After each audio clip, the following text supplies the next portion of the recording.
Students, welcome to this class 3, English 1, chapter 22. We shall study about the life of Rip Van Winkle. Students, who was Rip Van Winkle?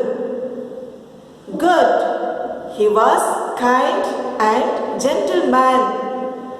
हम इस chapter के 3rd भाग में rib Van विंकल के बारे में यह भी जाने कि वे इतने लंबे वर्षों तक उस पहाड़ी क्षेत्र में क्या कर रहे थे.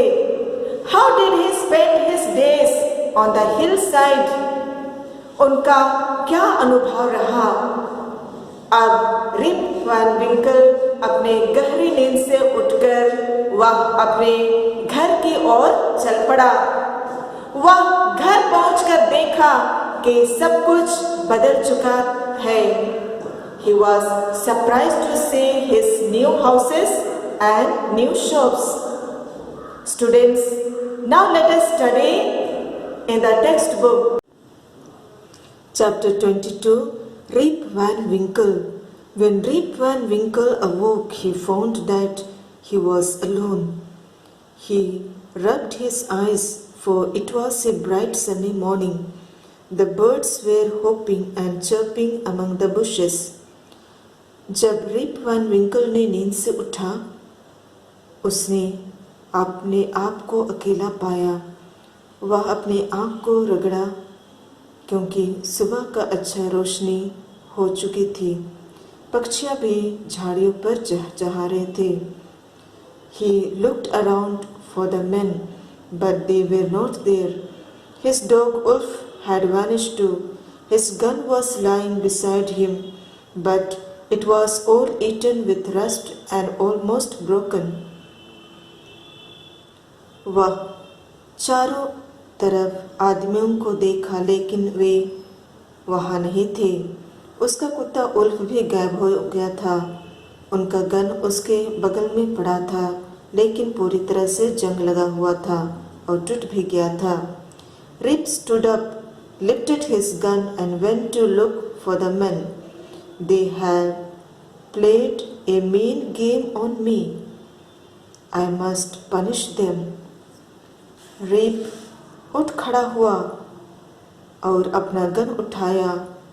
उन व्यक्तियों को देखने के लिए फिर गया.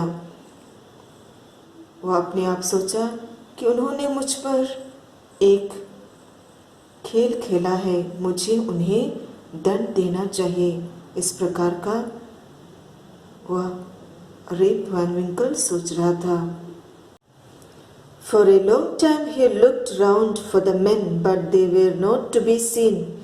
Even the place where they played had changed. At last, feeling very tired, he set off for the village. I am sure my wife will kill me for staying out all night, he said to himself. काफी लंबे समय तक उन्होंने उन व्यक्तियों को चारों ओर खोजा, लेकिन वे कहीं नहीं दिखाई दिए. यहाँ तक कि जिस स्थान पर उन्होंने खेला था वह बदल चुका था. अंत में उनको बहुत थकान महसूस हुआ. फिर वे गांव के लिए रवाना हुए. वह अपने आप कहने लगा कि मुझे मालूम है सचमुच मेरी पत्नी मुझे मार डालेगी, क्योंकि पूरी रात मैं बाहर ही रहा. When Rip reached the village, he was surprised to see new houses and shops. He did not know the people whom he met on the road. Their clothes too were of a different kind. जब rib Van विंकल घर पहुंचा, वह नए दुकान और नए घर देखकर अचंभे में पड़ गए. रास्ते में जितने भी व्यक्तियों से वे मिले, वे उन्हें नहीं पहचाने. उनके कपड़े भी अलग अलग प्रकार के थे. The children laughed and the dogs barked at him as he walked along. It was no wonder, because Rip's beard had grown thick and his clothes were tattered and torn. जैसे ही वे घर जा रहे थे, बच्चे उनको देखकर हंसने लगे और कुत्ता भी भौंकने लगा। यह आश्चर्य था क्योंकि रिप के दाढ़ी बड़े घने हो गए थे, उनके कपड़े भी फटे पुराने थे। At last he cried, "Does nobody know me? I am Rip Van Winkle." Rip Van Winkle ने अपने आप रो पड़ा और कहा, कोई मुझे नहीं जानता, मैं रिप वैन विंकल हूँ। Just then a young woman came forward and said, "Did you say Rip Van Winkle? My father was called by that name. One day, when I was a little girl, he went away to the hills with his dog Wolf and his gun. The dog came back, but my poor father never returned. It is 20 years now." वही समय एक औरत सामने आई और बोल उठी, क्या आपने कहा रिप वैन विंकल? मेरे पिताजी वही नाम से बुलाए जाते थे। एक दिन जब मैं एक छोटी लड़की थी, वह अपने साथ अपना कुत्ता उल्फ और गन लिए पहाड़ी क्षेत्र चला गया। कुत्ता वापस आ गया, लेकिन मेरे पिताजी कभी वापस नहीं आए। अभी 20 साल हो गए हैं।